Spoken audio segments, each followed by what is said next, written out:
What's up, everybody? Welcome back to another Unreal Engine 5 game development live stream where we're back in our Gas Course project, an action RPG built from scratch using Unreal Engine 5, C++ blueprints, and of course the game playability system plugin.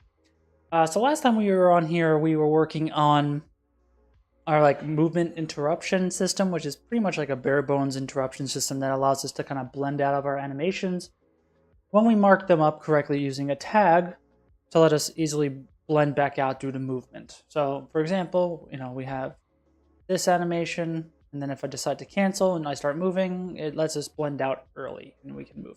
And we're going to see more of this when I do dodges at some point in the future. But today is going to be more focused on PSO caching. I want to learn a little bit about it, read through Tom Lumen's documentation, article, however you want to call it, kind of go through it with my project, because I've noticed, on first startup, there's issues with spawning particles, but then when they catch fire, there's a hitch, and then they burn. And then when the explosion happens, there's also that hitching. And I want to see if we can resolve that. Of course, it's only on first run. So whenever it happens, the game has it loaded now, and then we won't really have that problem. So I want to look a little bit into it. So let's go ahead and get started. We're going to do a little bit of reading as well as, doing. That's going to be our general goal here.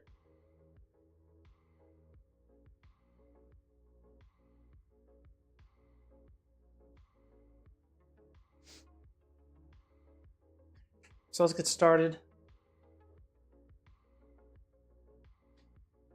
So, I don't think you guys can read that very well. I'll just zoom in like that. Hopefully that's more readable for you guys.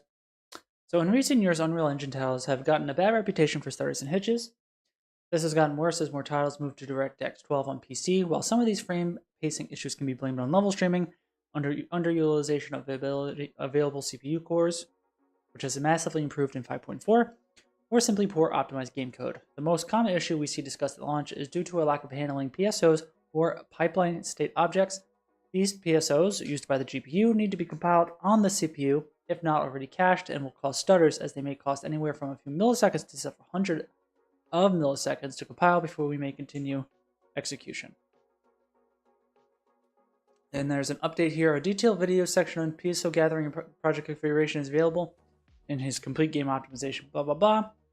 We're going to just read the documentation. We're not going to watch any sort of video.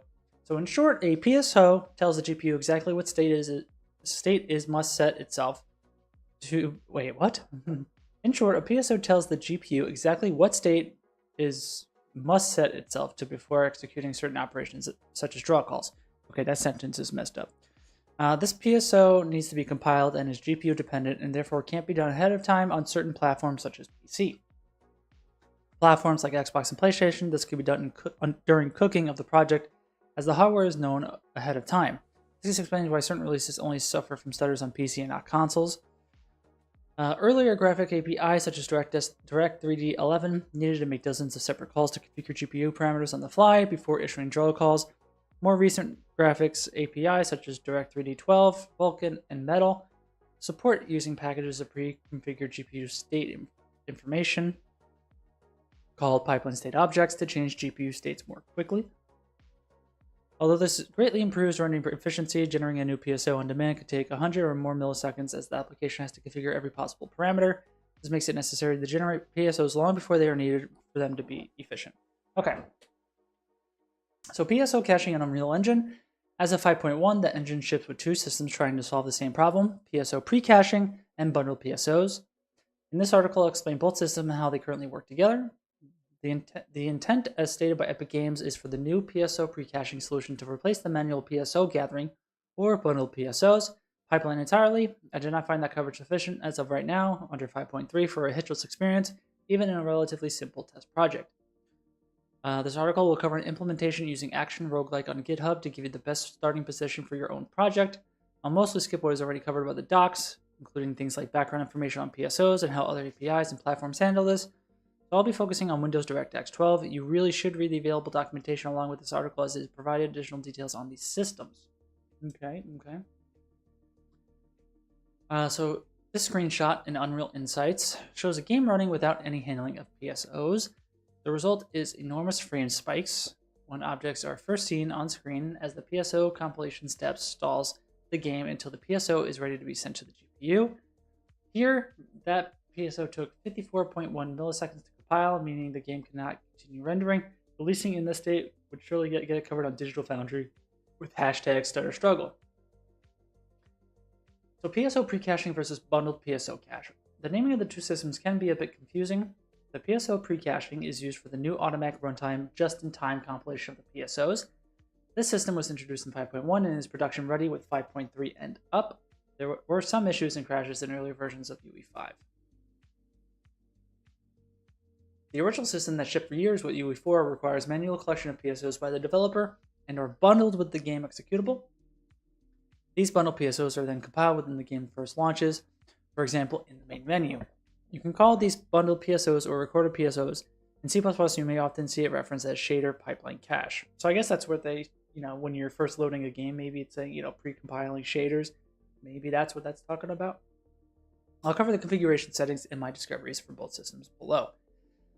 Note, Epic is no longer performing the manual recording step for the PSOs and rely entirely on pre-caching. That said, their game has a lot of user-generated content which cannot use the bundled PSOs. They might still have their old recorded PSOs included with installation. Fortnite's load screen is about 15 seconds longer on the first load due to pre-caching. Keep in mind that otherwise you would have to compile the bundled PSOs in your main menu, so the moment the compilation has simply moved from pre-caching. Pre-caching also only compiles the PSOs used by the level being loaded, where bundled PSOs just compile the entire game unless you apply masking. So how does PSO pre-caching work? PSO pre-caching attempts to compile the PSOs ahead of time during the post-load of the object that supports it. This works well for loading screens where the objects won't be rendered yet. For in-game spawning and streaming, this may be too late, and compilation may not be finished when the object should be rendered on screen. There is a new feature for exactly this issue, which can skip the draw call until the PSO is ready. So r.skipDraw on PSO pre-caching. So keep this turned off. It's no longer recommended. Primary CVAR to enable for pre-caching. It's on component level for best results. On by default. So where are these settings? Which INI do we enable these in, I wonder? Let's look. I just want to double check this, right build. Yeah. So config. Is it default game?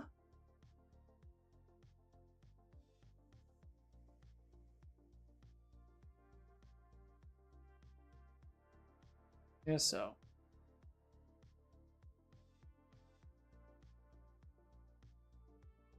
Okay, so nothing there. I mean, these are CVARs. I don't know where they would go. Unless it's engine? Default engine? I mean, there are some R dots. So render settings. Nothing for PSO. So it would be good to know where he's talking about these, though.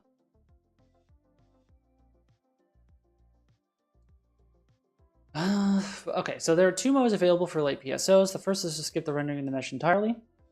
The second renders the mesh with the default material instead. It's up to the developer to decide which mode has the least visual popping. The skip draw is my current best understanding of the system and commands. This article will be updated as I uncover this feature. Here's a quote I could find that may help clarify them. There is an option to skip the draw at the command list building as well. r.skipDraw on PSO precaching, but it still needs to know if the PSO is still compiling or missing. The problem is that if the low level skips the draw, that this could lead to visual artifacts. For example, certain passes for a geometry have their PSOs compiled while others passes don't. That's why the skip proxy creation is pushed all the way to component level, because there we know the PSOs are available. for all the passes it needs to correctly render the object. So yeah, it's a lot of stuff that, you know, I still don't really understand.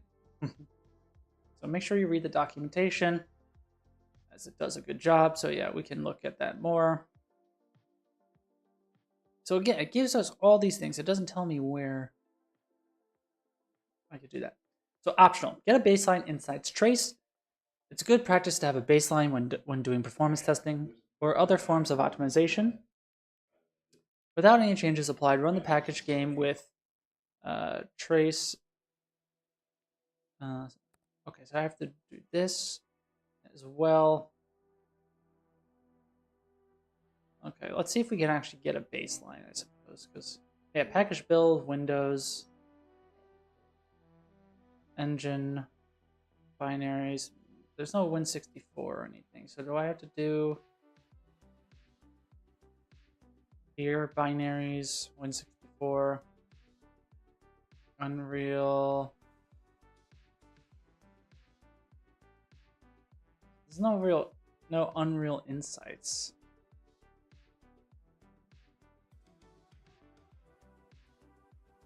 Oh.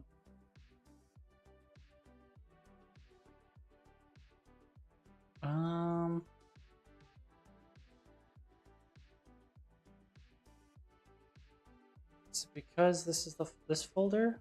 No. It's this folder. Engine, binaries, Win64. And then there should be like an Unreal Insights, right? Let's close out of this game.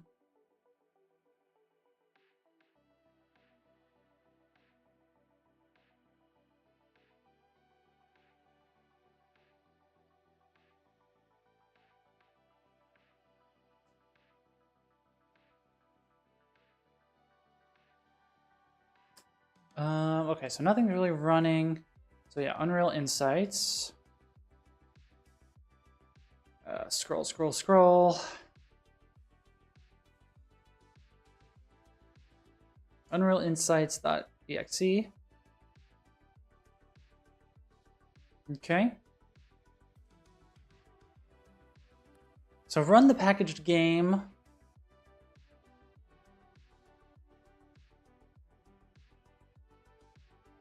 With a command here.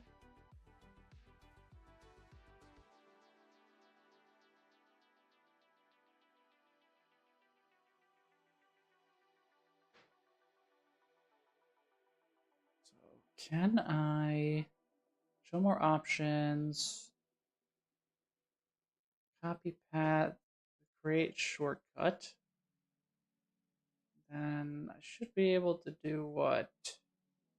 Properties. Do something like this.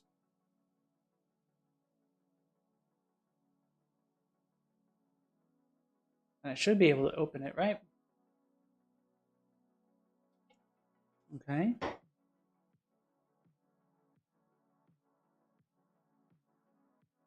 So I definitely want to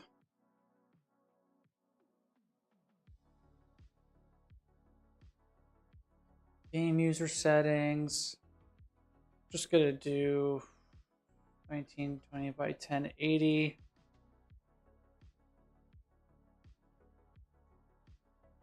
Just so it's smaller.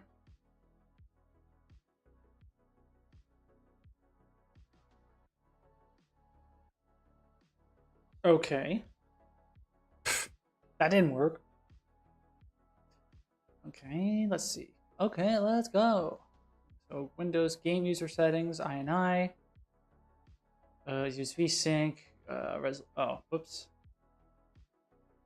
Also here.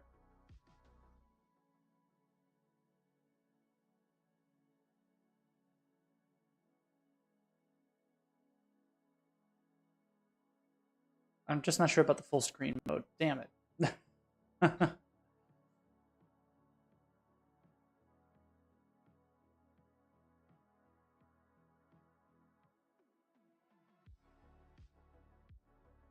Full screen mode, I think 0. I'm gonna make these all 0 because I don't know what the full screen mode is. I'm hoping I'm also changing the right settings. I need to just not remove that. Try again. Nope. Oh god. Well, that's gross. At least these settings are doing something. Maybe it has to be 2.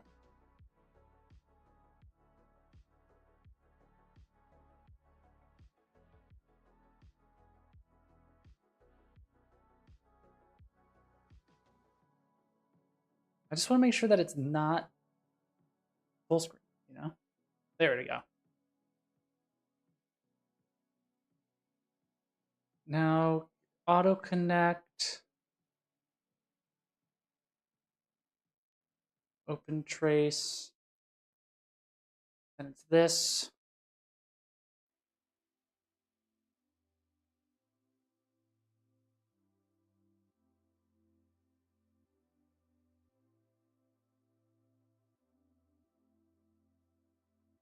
So that should be enough, maybe. Let me open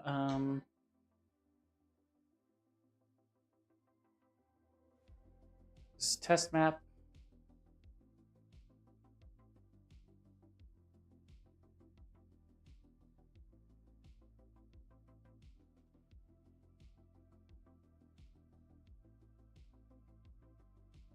Okay, game crashed. We'll leave it at that.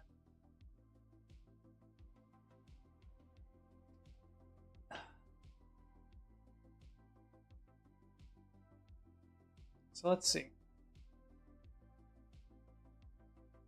We have Unreal Insights. We have this tracing here. So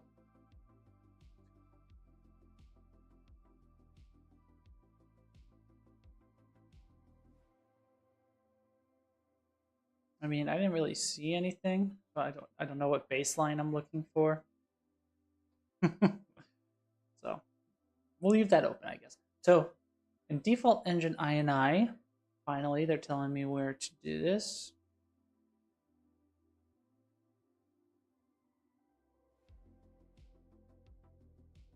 No, not binaries. Config default engine INI. Under render settings, r.pso caching. Do we have that anywhere? No. Cool. So we'll add it at the top. So no further preparation is required. When the package game loads a level for the first time, you'll notice an increase in load time where you'll compile the known PSOs. A second time loading the same level should not see the same increase in load times. So there is stat PSO cache. You can get some in-viewport stats if you have validation enabled. You have 2 CVARs for this. Okay.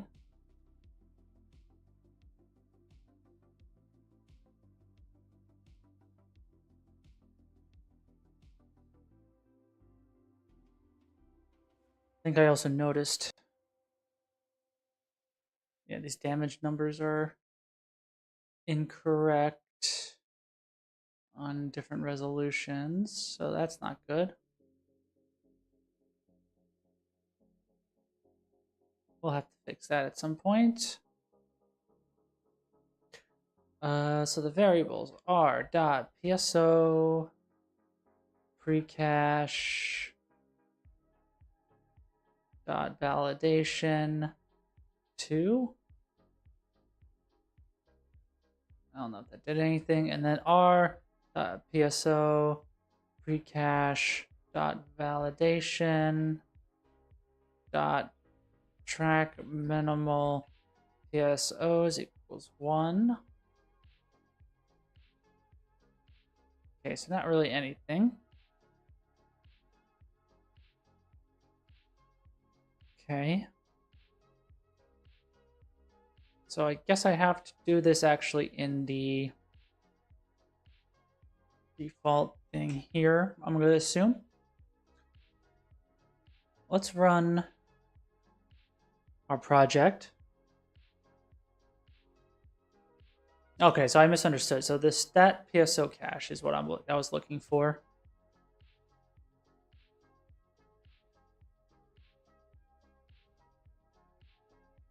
The stat PSO cache, pre-cache, I should say. So I have nothing. This example has like 63 and 48, so I don't know what those numbers mean specifically.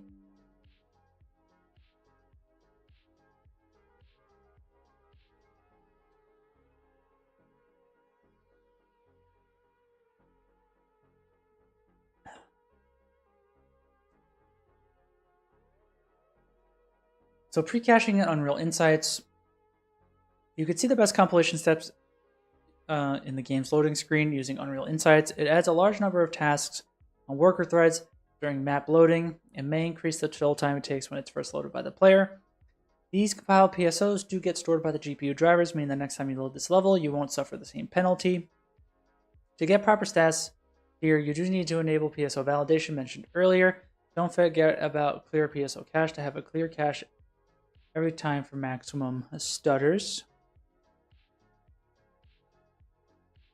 So while this new system is a great improvement for games running under DX12, it will not catch everything just yet. If you have this enabled and it still notice stutters and have confirmed this is due to PSOs, then you can still manually gather the PSOs to fix these particular stutters.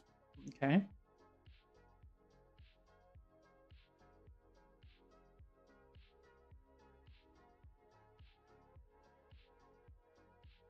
So still getting some stutters there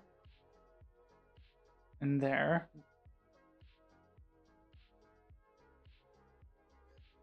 So that doesn't work as I hoped. I think there's also something in Tranix's documentation about gameplay cues. I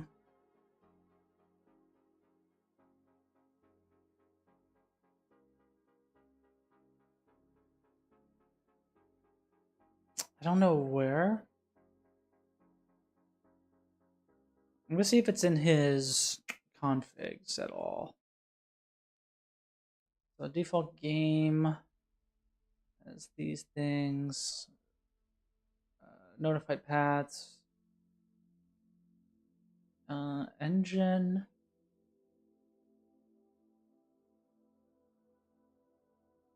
I don't think it's here. I don't think it's editor, is it?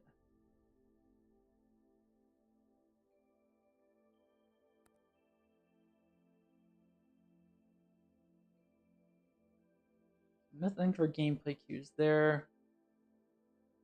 Nothing for there.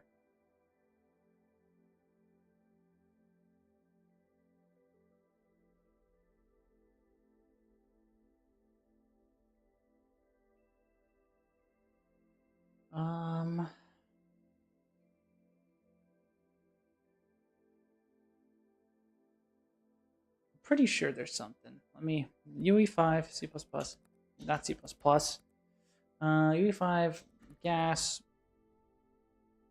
I think it's like async load gameplay queue.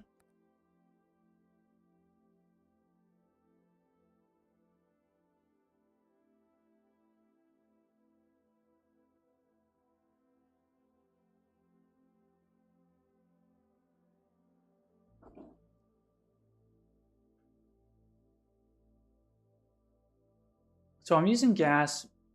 I found out gameplay queue managed by gameplay queue manager and gameplay queue set. An alternative is to async loading every gameplay queue on startup. I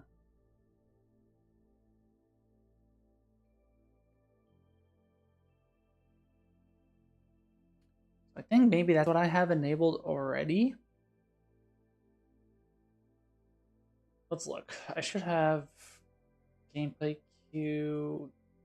Do I have like a gameplay queue manager?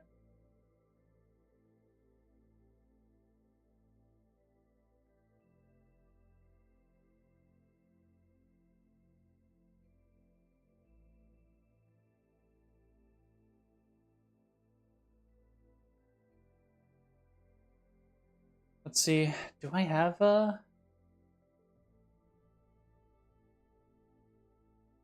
a default game?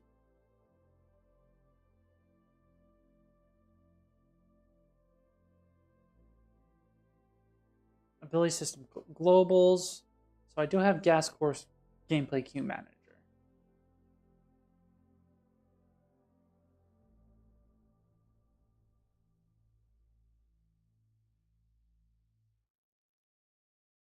Okay, so it's under managers.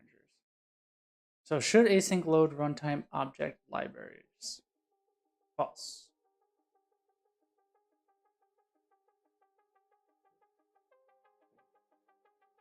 So is that the problem? Let's see what happens if I make this true. Just for shits and giggles.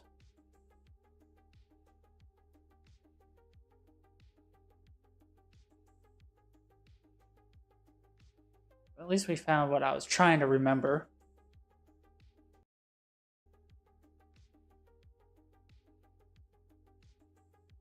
I don't know if I need to... Oh, hey Graham, how you doing? Good evening to you. So yeah, I'm wondering if I need to set up bundled PSOs to fix this problem, or if it's like something else. And just because, yeah, you're joining a little bit late, I assume. I'm trying to fix this problem in my project where, you know, the first time I'm throwing a projectile, and the first time like the fire particles start, and the explosion happens, you know, we get a pretty strong hitch. And so I'm assuming it's either PSO pre-cache, like I have to just pre-cache and stuff. It's like, you know, struggling, stutter struggle. So I'd like to see if I could figure that out. And also I just remembered about this, should async load time runtime object libraries and things like the fire particle and the explosion, they are gameplay cues. So I'm wondering if this is part of it. Is that happening in the package game? It's hard to tell because I've run the packaged game a few times now. I'm assuming yes. I would have to like clear the cache somehow or package a new game in order to really double check that. Like I did try running Unreal Insights. I'm not sure if this actually ran it or if this is a different one, but you know, we tried doing a couple things.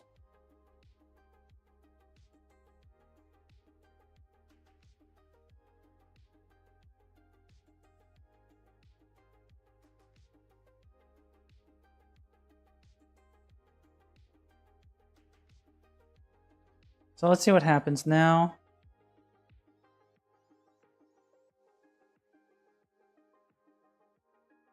Yeah, that definitely runs a lot faster. Maybe for now I'll leave it like that. Oh yeah, we still got like the, you know, the initial struggle. So I wonder if even PSO caching is necessary for like first time play and editor kind of things. So UE5 first time pi stutter when spawning object, I guess. I remember having to define the gameplay queue locations in one of the setting files, and that seems to stop most of my issues.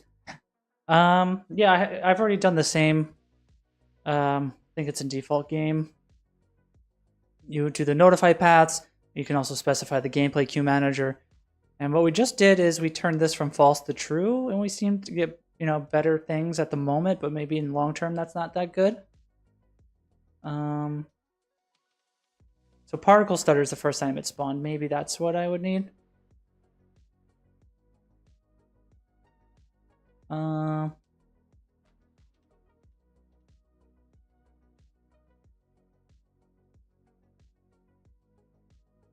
Yeah, maybe it's a problem that isn't really a problem. But I'd like to continue reading about the PSO caching, and because I've done this before. I don't know. I think I've read this article before, or it was before his article came out. I don't remember anything. So let's set up bundled PSOs. We already enabled pre-caching and all these things here. Let's do bundled PSOs and see what happens. So let's close out of the editor. So for bundled PSOs, the official documentation does a pretty decent job to get you started. I won't be repeating many of the things that they already cover there, and instead just elaborate on the CVARs I discovered, suggestions for capturing PSOs manually, and my findings from trying out the system. I am using the same initial setup as the official docs and modified from there, blah, blah, blah. So adding this to default engine, INI. So let's see if we have these. So default engine, right? So under render settings, we have the PSO caching stuff. Do we have shader pipeline?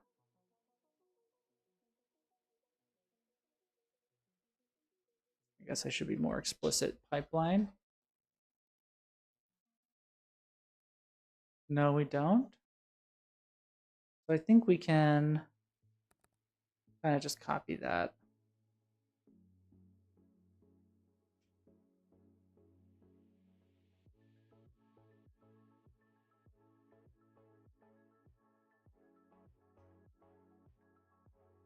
Okay. So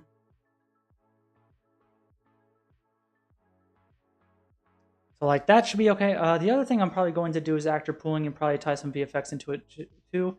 To just preload and reuse commonly used actors and VFX. I mean, I've been reading a little bit about the actor pooling. I have no real idea how it works, but it would make sense for like, yeah, projectiles and VFX and things like that. Okay, so we have our render settings.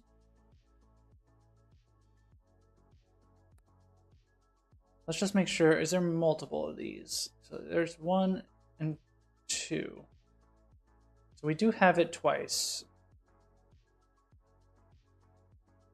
So let's take this one out.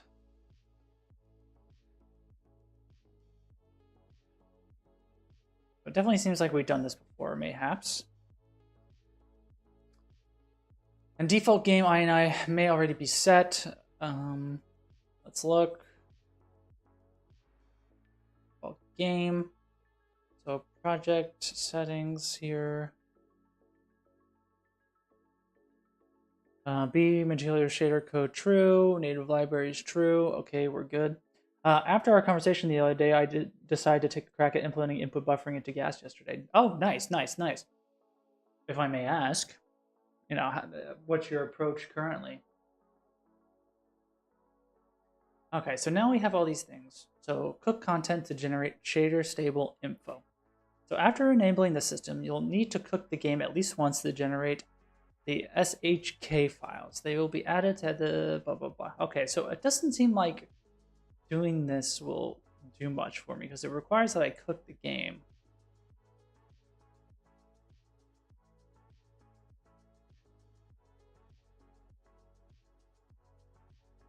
So it definitely seems like I'm not fixing what I was hoping I would fix. Maybe that's okay. I'm not sure.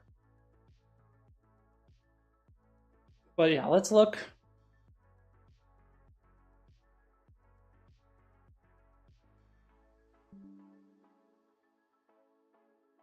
Because I know if I try to package or cook my game, stream quality will probably go down the toilet. But yeah, but it also says cook the game, not package. Maybe because maybe since that's different, it won't be so bad.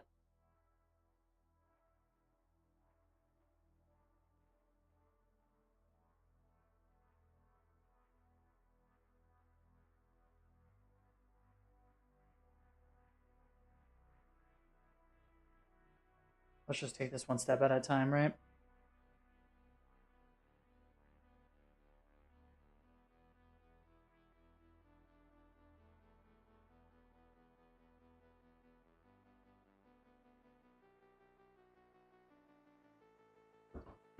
Okay, let's go. So where we go? Platforms. 164, cook.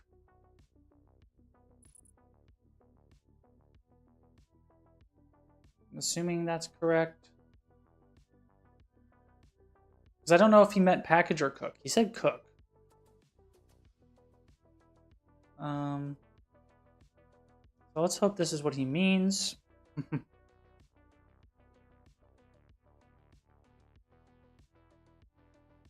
And we'll see what happens. I guess we could just chill in the meantime.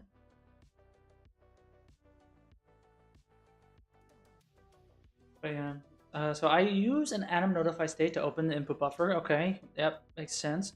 And allow some or all gameplay abilities. I use the delegates for activating, ending, failing abilities already built into the ability system to know when to add an ability to the queue and when to fire a queued one, and then I pass it off to my ability system component to handle firing the appropriate type of trigger for that ability. Okay. Do you because I remember I don't know if it was a good idea or not, but part of the initial input system that we worked on, we had flushing.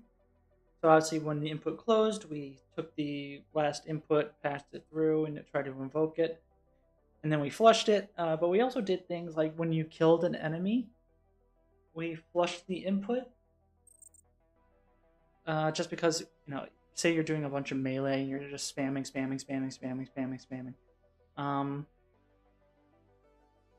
And then you kill the enemy, and maybe you don't want to keep attacking, so you kind of flush it so that they don't intentionally queue it from like kind of just trying to kill somebody. I don't know if that was a good idea, but that's something we tried. So there is a warning here. Warning shared. Processes an existing cache stored at path. Okay, so we cooked everything.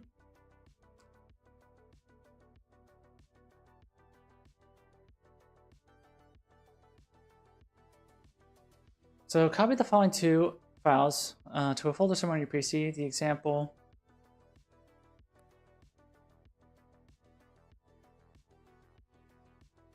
Okay, so they should be here. So let's look. Let's open up a new Explorer. Thank you.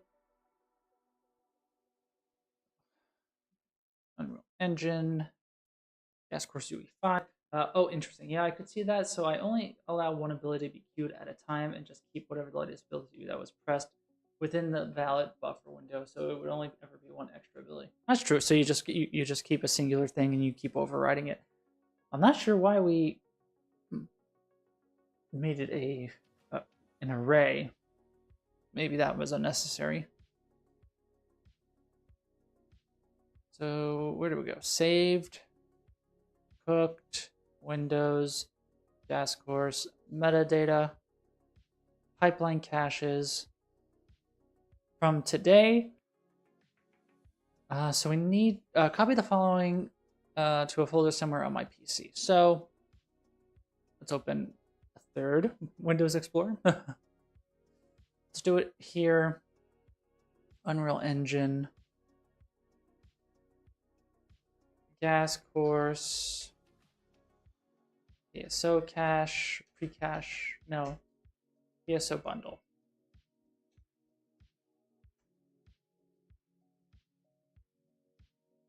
Okay. So I need to copy shader stable info.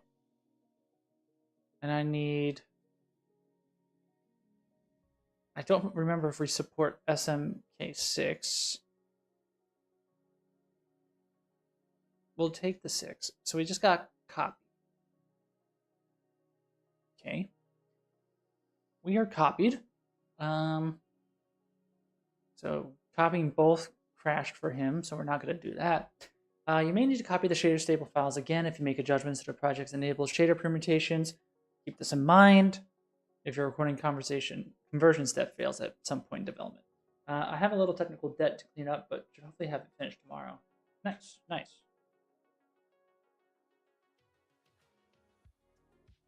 I'm sure I have plenty of technical debt in this project that I'm just ignoring. But, nature of the beast. So record some PSOs. Now we will record some PSOs to a file, which we can later inject back into our next build. For the example, don't worry about covering every possible material or shader. This process is cumulative, and multiple recordings can be merged by the next step in this process. So to verify this process is working for you, remember what you did when recording so that you can repeat it at the end and confirm that section no longer stutters. Okay, we can maybe have a... Yeah, honestly, like, obviously prototyping is the best. Having to do things seriously is tougher, you know? But yeah, fucking around, doing some interesting things, trying to find the fun. It's always cool. So launch the package game with log PSO as the launch parameter, simplest way, blah, blah, blah. So quit the game and find the... We'll generate another, blah, blah, blah. Okay.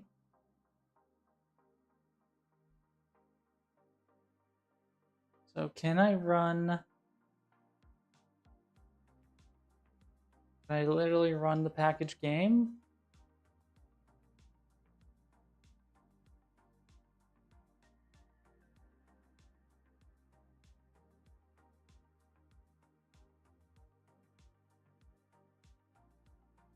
Let's see, I forget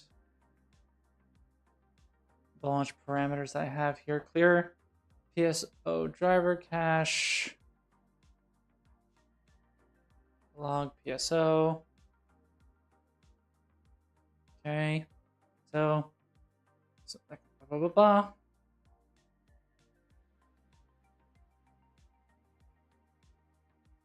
So launch the game with those parameters. What led you to jump into PSO caching? Was it purely the hitch? Yeah, it was purely the hitch. And then I remembered about PSO caching, and then I also found out when I don't have a correct, like, full scale, the damage numbers are wrong. So I gotta fix that bug. That's gonna be interesting to figure out. Okay, so now exit. And then I gotta go build.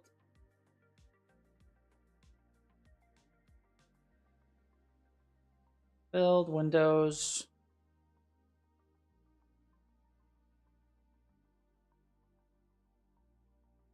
Okay, so that's wrong.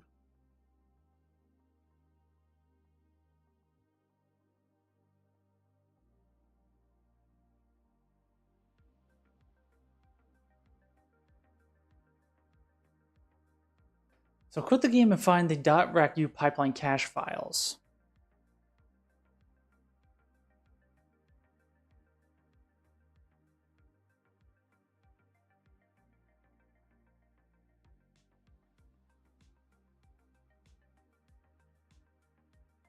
I'm not sure if I did that right.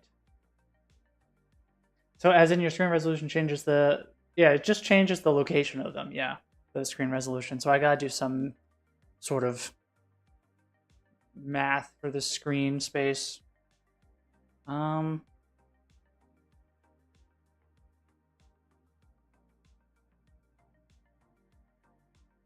builds, I mean, show more properties. Log PSO. Clear PSO driver cache. Oh no.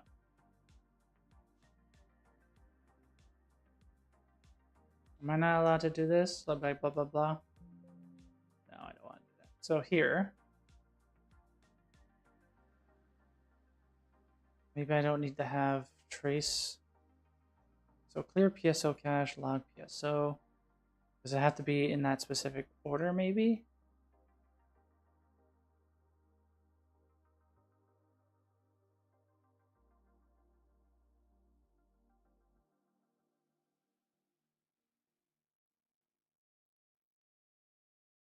Let's try one more time.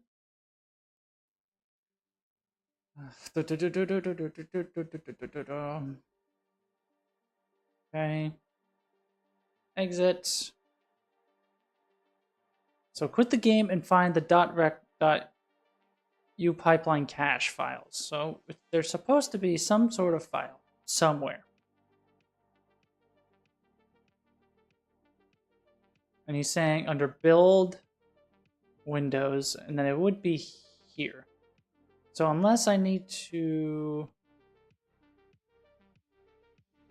do something else, not sure. Because again, it says launch the packaged game. So it's not like I have to, do anything here.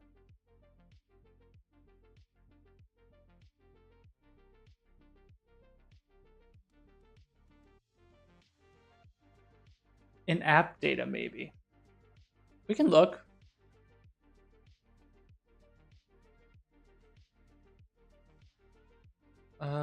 Users, app data, I don't know, roaming? Unreal Engine, no. App data local? Unreal Engine.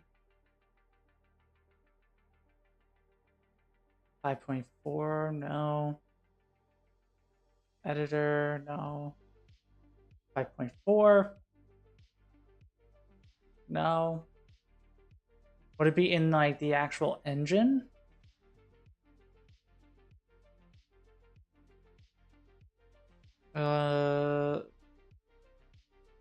Engine, build, Windows, no.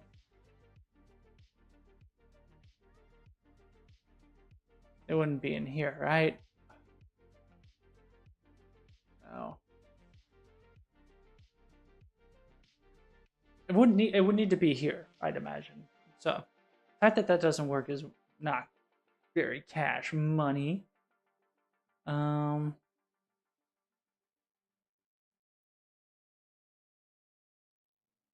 I?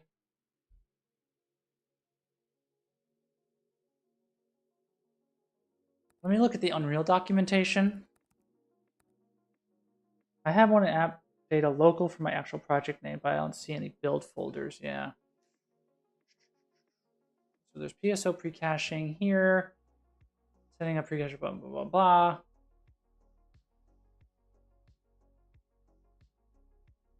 So this is documentation I was just in, right?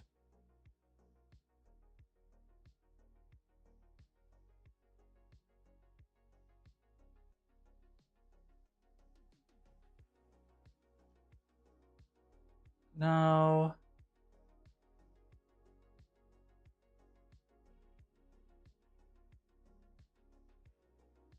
I mean, does he link to the documentation anywhere?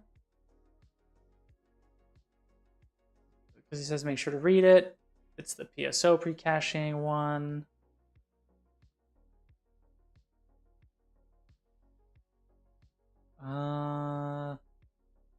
There's a link here. Okay, so here we go. So the most important data in a PSO is the shader information. It's divided into two things here. So collection flow, setup and required settings. I have these. So to run PSO caches, follow these steps. Run the packaged application with this command line switch. Execute as many paths as possible, blah, blah, blah. So I feel like log PSO is just not working. So can I say, for example, because yeah, maybe it's because it's the packaged game doesn't have these settings enabled either. Let's just try packaging a new project here. And now we're going to be sitting here for a good while. Maybe while it's running, we can do, a new, like when I do a new editor window, I'm going to look into this bug with the debug numbers for now. So new debug window, let's make it smaller. Now, as you can see, I don't think it works.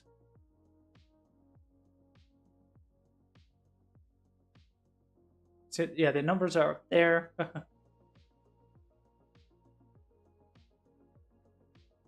Definitely incorrect. So let's hope. Yeah, I think my stream is probably going to be lagging in some capacity.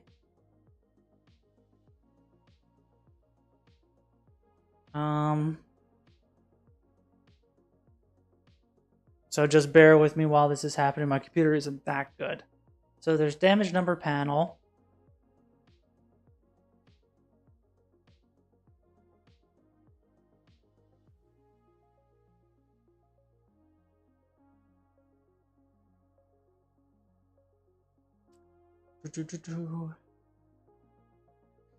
Yeah, I don't think I'm going to be able to do this all at the same time.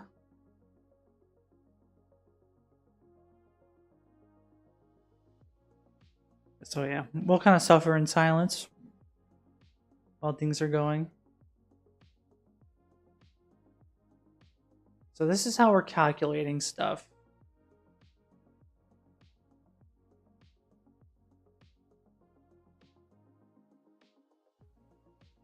And there's the set position, cache geometry, screen position, include window position. I don't know what that is, but like we could try disabling it. We can also do will it launch in the same configuration as last time? No. Let me go editor preferences. Does it just play in editor?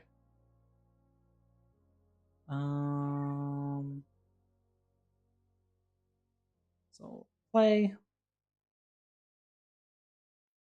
So resolution we'll do 1280 by 720.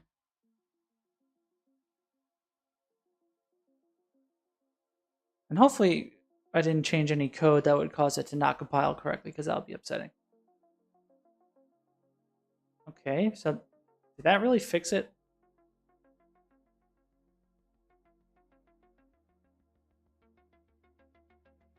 Let's just try really random resolutions here.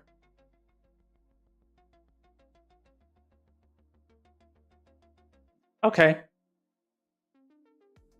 I'll take that W. If it was literally just unchecking include window position, that's a W. So yeah, we're about a third of the way there. Yeah, you know, I'm kind of a professional game developer, you know, I kind of know what I'm doing half the time.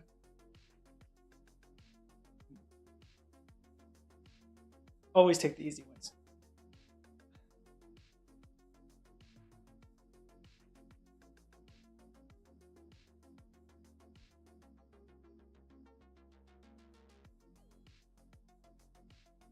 So, yeah, it's one of those. It's kind of one of those things where, you know, when you're working on a project with some other people, and they're like, "How did you know that?" It's like, bro, I made that mistake like 2 years ago, and I never forgot. And it's always that saying where you know, making mistakes is how you learn, and hopefully, like I'm like a memory bank of just useless bullcrap. So like I've seen a lot of things. I've seen it. And yeah, part of my job right now is tracking down like build and data validation warnings and like trying to help fix them and stuff. So I'm seeing a lot about Unreal and how the engine kind of works, how it spits out warnings and why. Plus the help with like a lot of the engineers I work with. It's super useful.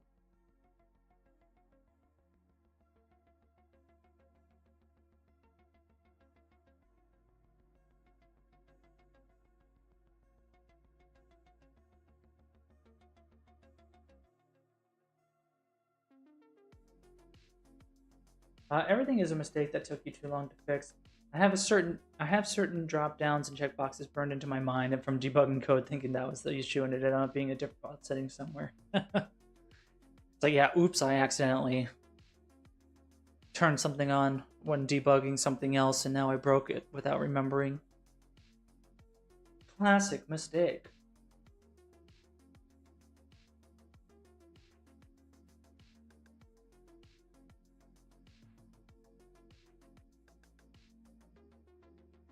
So while that's going, we can continue reading the documentation. We did all that. So we're under recording. So then we got convert our PSOs. So the final step in recording PSOs is to convert the individual recordings into a single SPC file that will be used by the cooker whenever the game is packaged again. You can use the following command template to convert the PSO.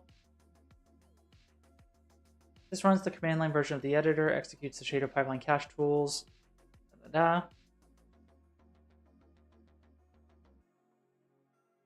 And then testing. So testing the PSOs, package the game again. The generated SPC will be included in the build. And then there's a game example. Automation settings. Handling bundled PSOs is a lot of work compared to the new PSO precaching. Therefore, we can only hope that it will eventually be replaced entirely, saving everyone a ton of work. Until then, I suggest some ideas for streamlining this process, as implementing this falls out of the scope of this article. Have QA or playtesters with the game with log PSO. This will ideally automatically upload the generated file to a server to avoid manual work. Make sure they run on different scalability settings too, as these will create different PSOs. That's interesting. My go-to issue is always writing fancy functions and never plugging them in. Yeah. I usually do, like, one of the things that happened to me was trying to figure out how, like, there was the AI move to that wasn't working, and then I realized I wasn't giving it a proper radius. It was still on the default of 0, so it wasn't moving anywhere. And I was going crazy. It's like, why is this thing not moving? And then like 20 minutes later, I realized I didn't really set the radius.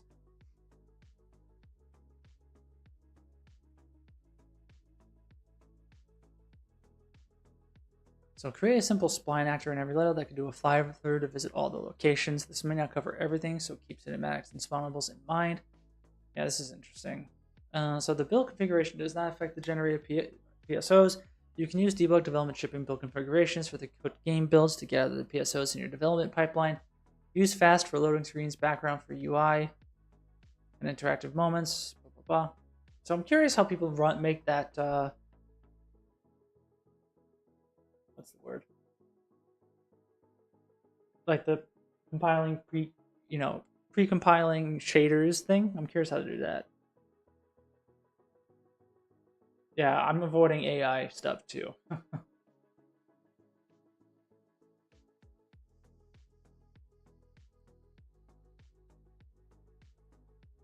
Niagara has its own logic and control CVARs for PSO, such as this, but I have not worked with any of those settings at this time. Closing. This article aims to fill some of the knowledge, blah, blah, blah. Okay. So we're here. So after all that, okay, we're about 2/3.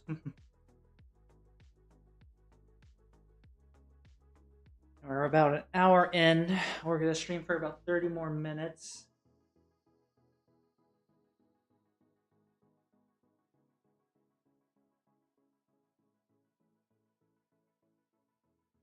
Take a look at our to-do list.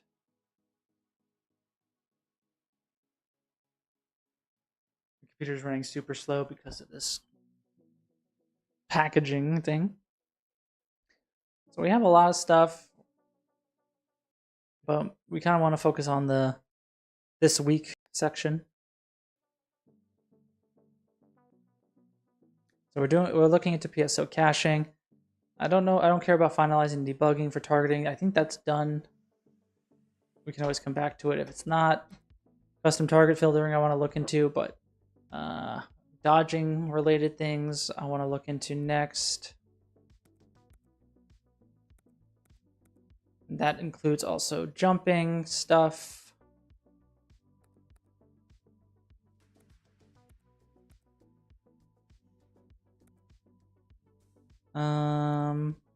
Input buffering system, yeah. Eventually, you know. Open thoughts. So we got a good amount of stuff to do. And then I need to look. I guess I gotta do some boring stuff. So I don't want to do point and click anymore. I know that much. Camera rotation will be done already. We definitely would want motion warping if we end, because I want to have maybe, you know, 2 classes to work with, like a melee based one and then like a ranged one that we have like right now. I want to work on like a scoring system. I think that would be a lot of fun. So, you know, every time you kill an enemy, it will give you a score, you know, give you a number, add to some top score. And it would be interesting to kind of design this scoring system. I've been thinking about this recently.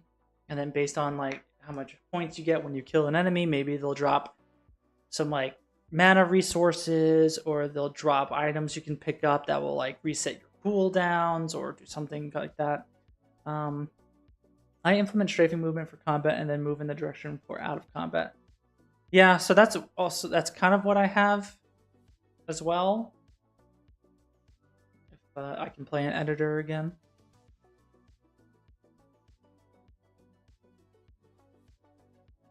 But like, I just don't know like what I'm gonna end up having in the end. Like, I would like to have like, I'm thinking I'm just gonna have an arena-based action game. I forget what button I set it to. Is it 8? Yeah. So I have like a toggle. Okay, right. And you know, when I toggle it, I have forward-facing movement, and then I press again. It goes into strafing. And I'm also kind of curious, like how much the camera should be involved, like automatically moving in control rotation and stuff. Like, should you always be facing these enemies? I have a system set up. I think I disconnected it while I was debugging some stuff. So elf character.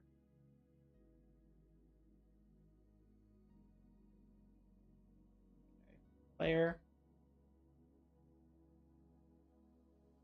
Where are we? There we go. Oh, it's called elf male. Ah, you tie yours to a weapon. I see.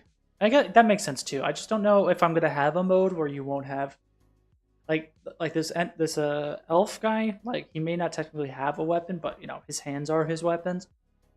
So like technically he'll always have it out, and I would say like for my melee based guy, it'd be very similar. Yeah, the character movement component is difficult to manage sometimes. So this is where I'm kind of forcing control rotation. I also don't know if the component is active. Targeting component.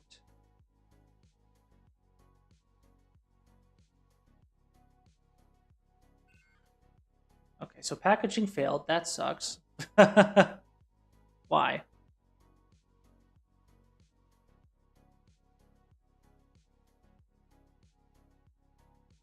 Okay.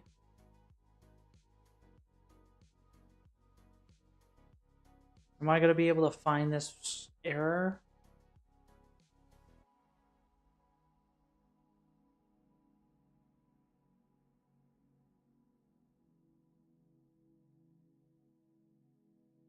Maybe I shouldn't have been doing anything while this thing was going, because now this is hard to read. Whoopsies.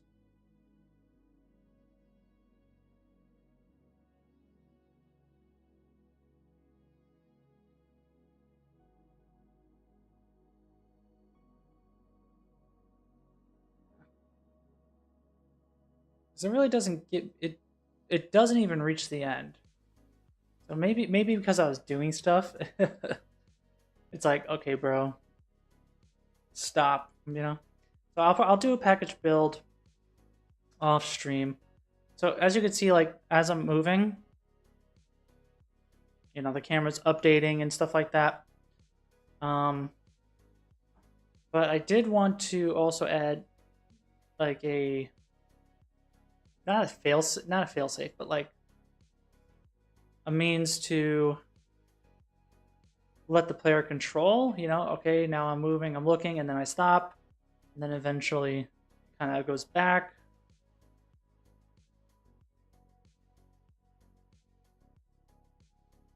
And it tries to like orient you to like the center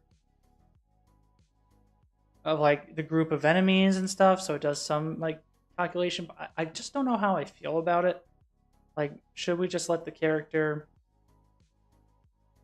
or the player manipulate and move as they wish? So yeah.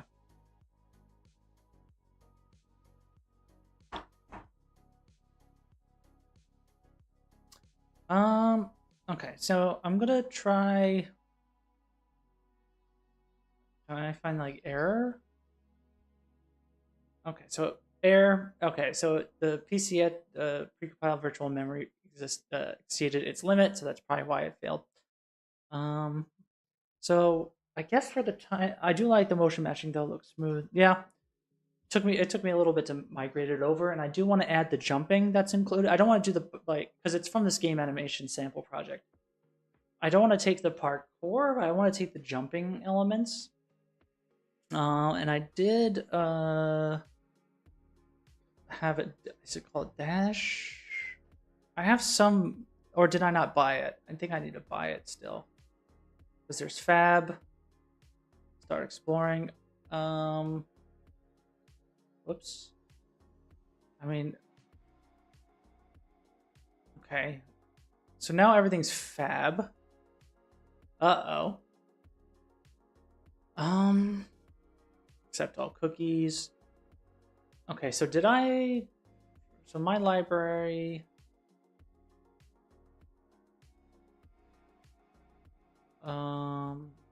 Purchase date, formats. Okay. Because I had some assets that I wanted to use. So there's free animation volume. Nice.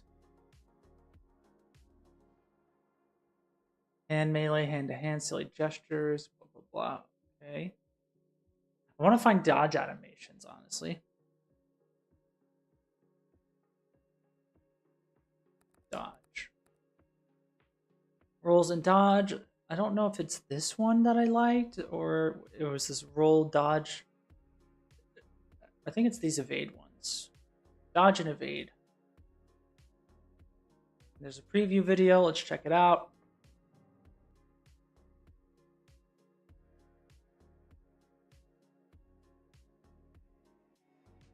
Okay. I don't like those. Those aren't really what I want. These are better.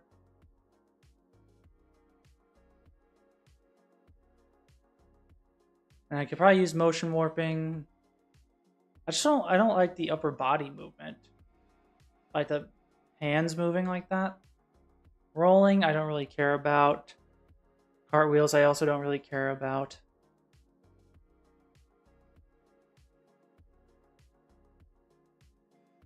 See, these are cool. How come there's not like a forward and back of that?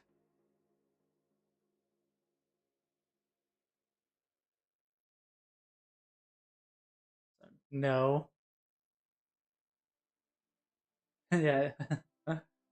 um. So I already have the mage animations. Wait, are there dodges in the mage animation set? Let's look, because I already have that. So mage animations. Is there dodge? Where's dodge? Let's see what it looks like.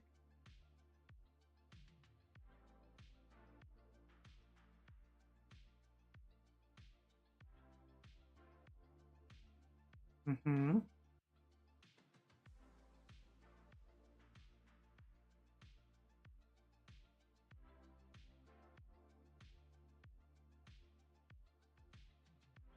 This could work, actually.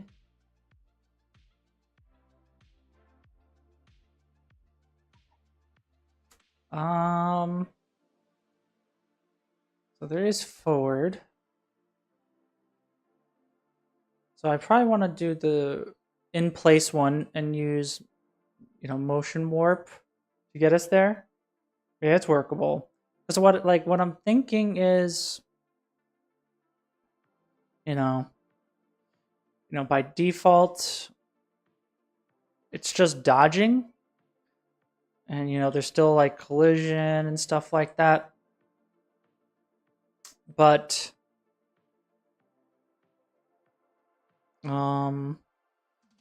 like if you get later perks and stuff like that, you can because I want this guy right now to be focused on like fire and stuff. Maybe you can then dodge as like a flame thing, and then when you're doing this, you can kind of you don't have collision with the enemy anymore. You leave some like trail on the ground for fire, and you kind of like inflict them with burn or something. I think that would be pretty cool. So let's start simple. Let's see if we can get in the next 15 minutes. Let's see if we can get the player to dodge forward, and that's it. So game, character, animation, locomotion. I guess there's all these things that I have that I don't need anymore. Locomotion, and we're gonna say dodge. So in place, dodge forward, I think, or just dodge. And we'll find F. And eventually we'll need to do all these, and maybe I can use a chooser to evaluate which chooser to pick best based off the input. So we'll figure that out later. But I think that'll be an interesting to try to do. So we got to retarget.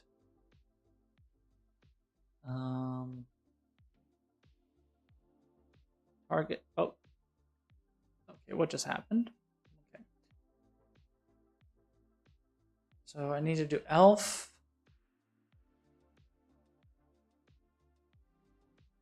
I think it's form standalone. Can I get the right targeter?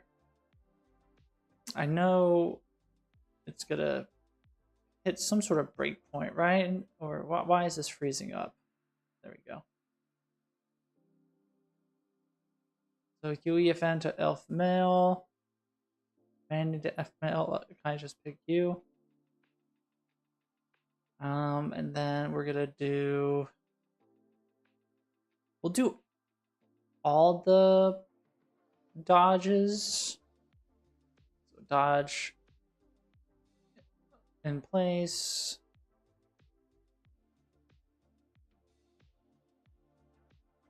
One, two, three. 1, 2, 3, 4, 5. I think that's it. I don't know if that's the right one. That seems better. Okay. Export. And we're going to do gas course, game, character, animation, motion, dodge. I found that sometimes a good VFX will make a barely passable animation completely usable. I mean, it's always a combination of like everything, that makes something come together. Like force feedback, camera shakes, animations, what have you. So we have this. So let's do dodge forward. Create a montage. We'll say AM at the end here. Does our character, for example, have... I'm going to take away the control rotation thing. Damage number we don't care about at the moment. Do we have a motion warping thing? No, we don't. I'll add it to the base class eventually. Let me just do motion warping right there.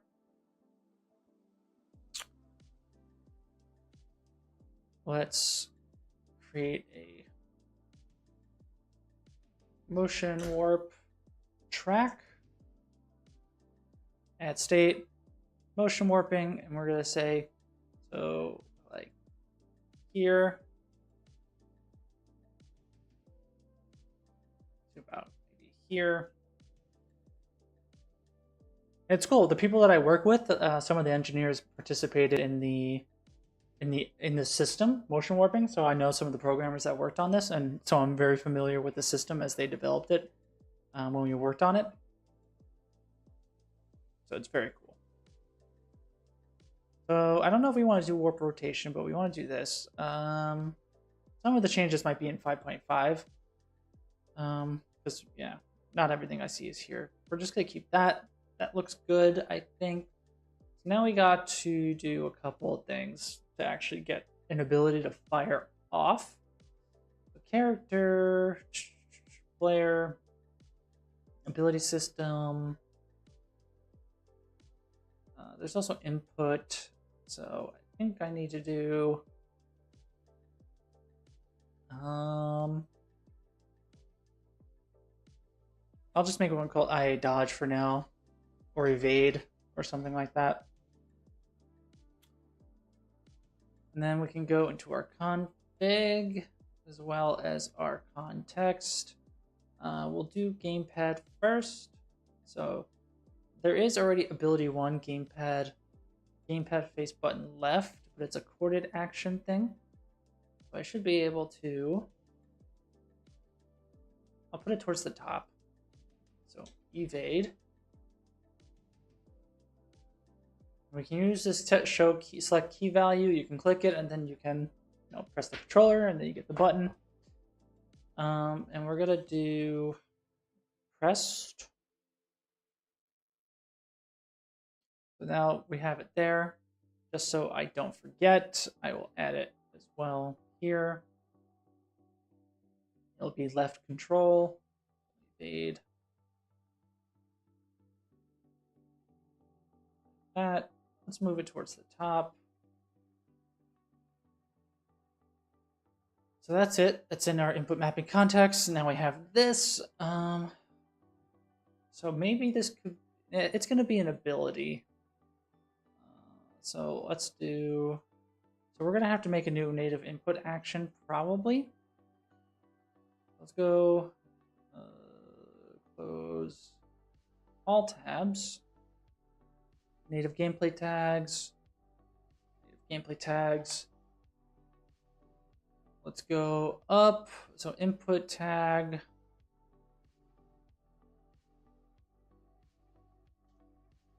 We'll do up. Let's do evade.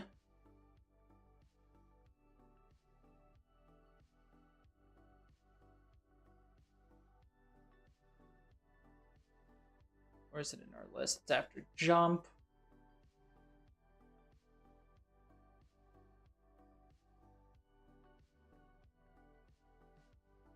Evade. There we go. Let's recompile.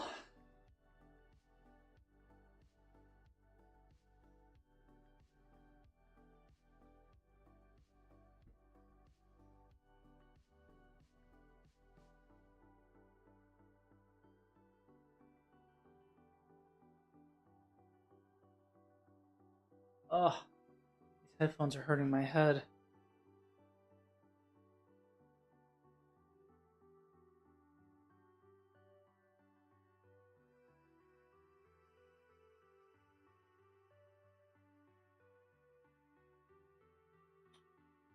Okay.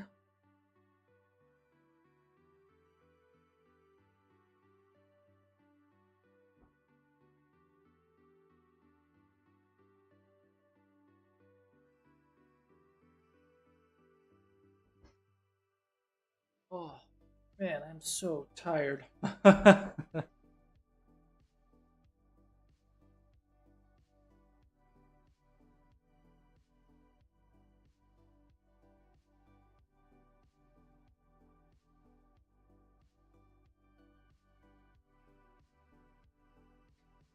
But yeah, one of these days soon, hopefully, I'll also make my write-ups for the targeting stuff on that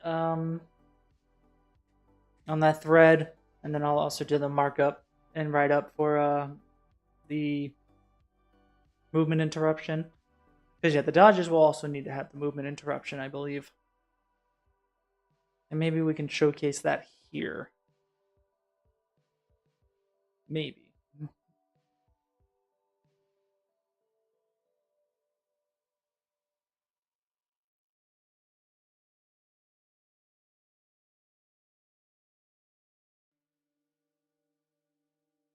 Oh, man. Glad tomorrow's Friday.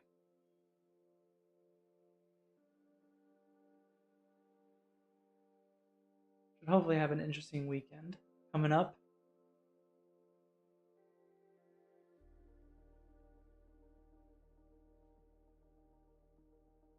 Okay, we be loading.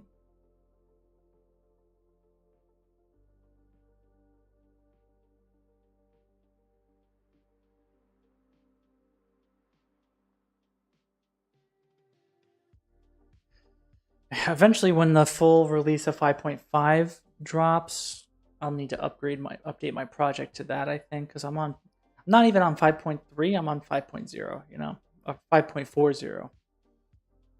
So once it gets out of preview, I'll have to update my project and see what happens.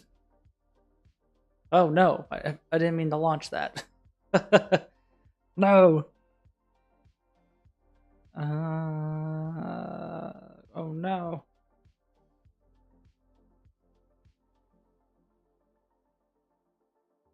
Close. Please go away. I'm assuming that's still going to open up the editor somewhere down the line. Yeah, I wonder if they're going to do 5.51 and 5.52 maybe, and then they'll do like the full. And then I think that's where I'll touch it. I don't want to update every time.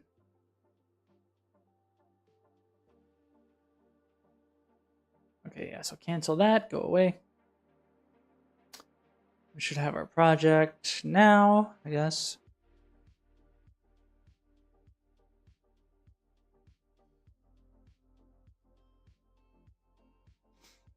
Okay.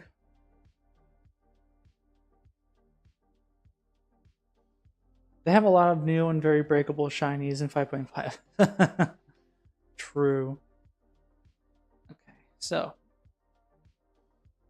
now in here, under tagged ability actions, we will evade.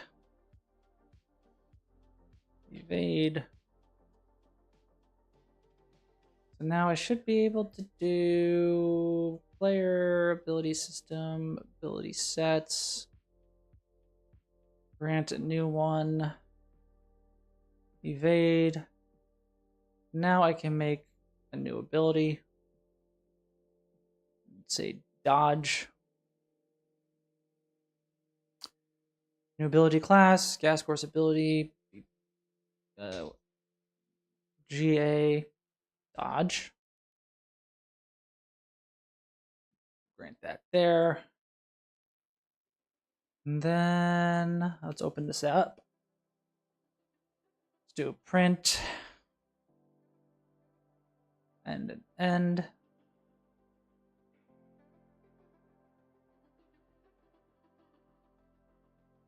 Play. Server hello. Awesome. So now should be able to do like play montage and wait. Guess I could do wait for event or something, but and then on blend out and ability, sure. But also probably on interrupted or canceled. Pretty much everything. And eventually I'm going to evaluate a chooser and everything like that, so we'll have to see. But yeah, dodge. And we're going to probably dodge in place, right?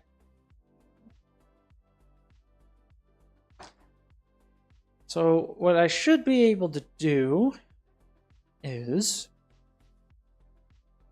Get owning actor, get component by class. I should be able to do this granted, right? Event on ability added. Motion warp.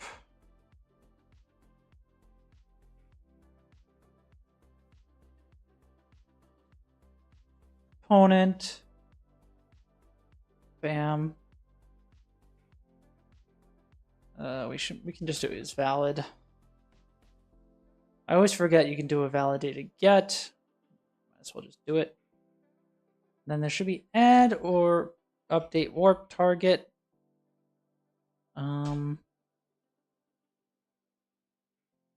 Then on end ability, similar thing. Remove warp target. We called it dodge. We can make.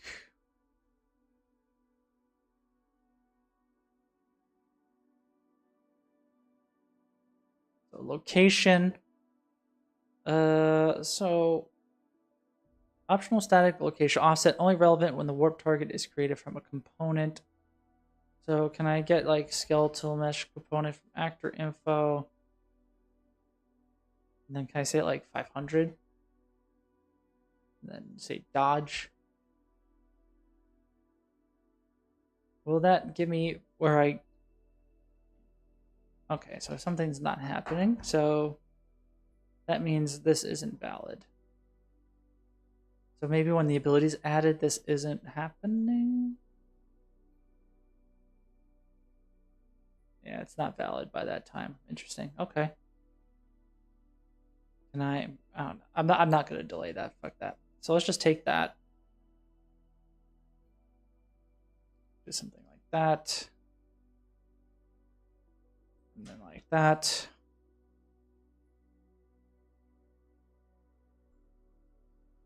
And ability. Boom. What's wrong? What happened? Oh, there you go. Let's see. So I still don't have...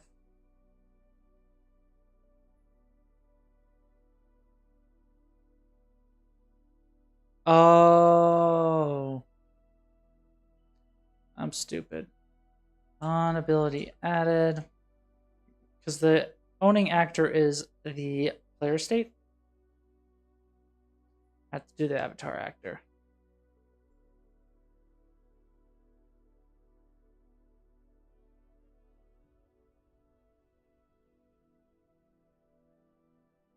This should be legitness.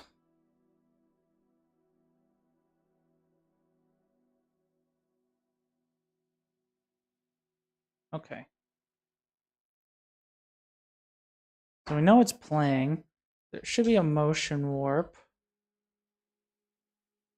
Debug.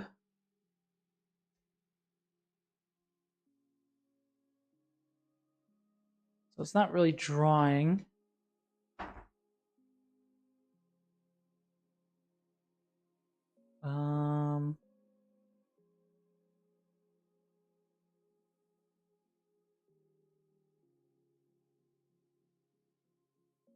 What if I make this like 500? I just want to make sure something is doing something, you know?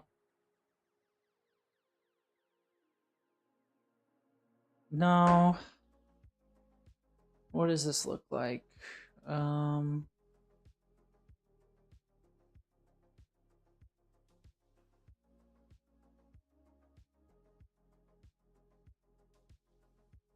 enable root motion, yeah. Is that the problem? Yes. So it's always going to 500, right? So now if I do this, make this 200, what happens?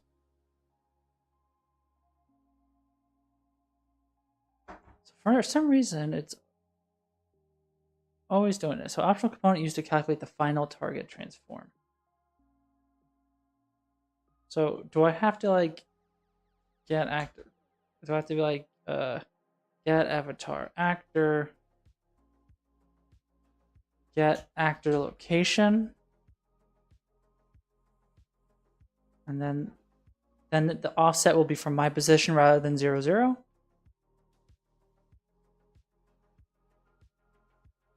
Interesting. Not doing anything. I don't think it should follow the component. Let me make this a drastic number.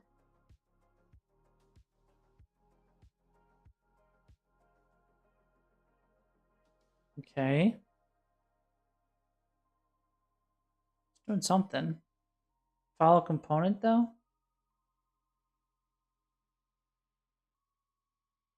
Yeah, that doesn't really do good for me here.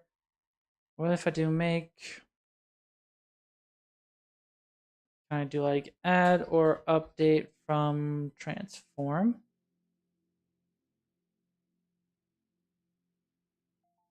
Then I can make transform. And then maybe I could just say get actor location, get actor forward vector for now, plus times 500.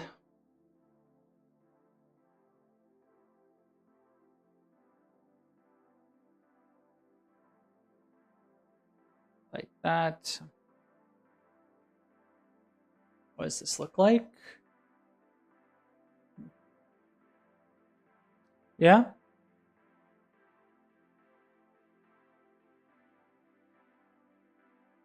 That looks like dodging.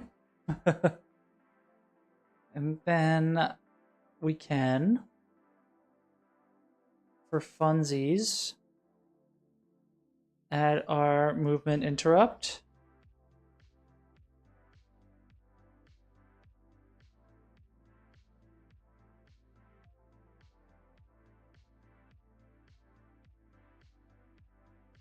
So notify frame will do 5 to 20. And we'll say you're from 25 to the end.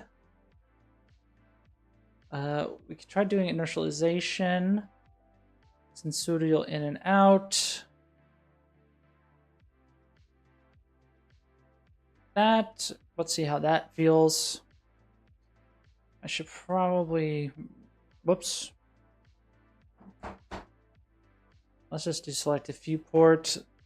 Let's see how this feels.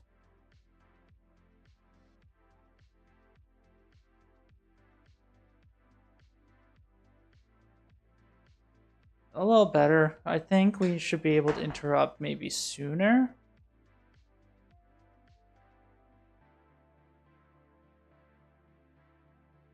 Or maybe my inertialization isn't good, you know? Yeah, that feels good. So, you know, I'm dodging like crazy, you know? So now we gotta update things based off like inputs, and we could probably do that next time.